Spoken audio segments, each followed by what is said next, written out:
位係李朗儀同大家睇天氣。今晚天公造美，個天好清，冇乜雲，咁相信冇令睇月全食嘅朋友失望啦。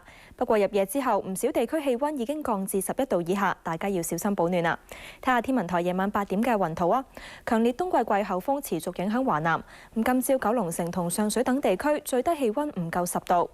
天文台錄得最高嘅氣温係15.9度，而家係12度，相對濕度40%。咁寒冷天氣警告同紅色火災危險警告現正生效。跟住睇下天氣先生嘅預測。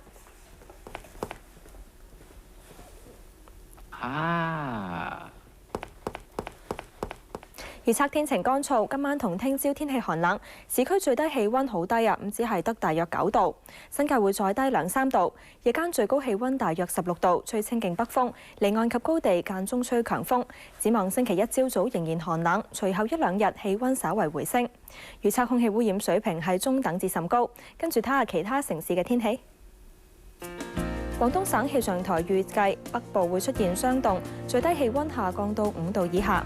廣州天晴，廈門多雲，台北驟雨，上海同北京天晴，首爾多雲，東京天晴。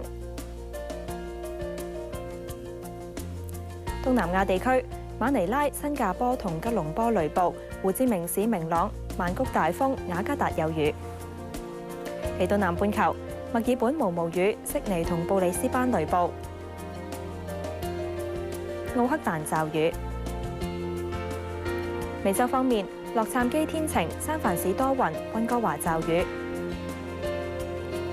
多倫多多雲，紐約天晴。最後睇埋歐洲，英國氣象局發出預警，西南部地區未來2日會有強風，倫敦多雲，巴黎毛雨，法蘭克福多雲。今晚講到呢度啦，晚安。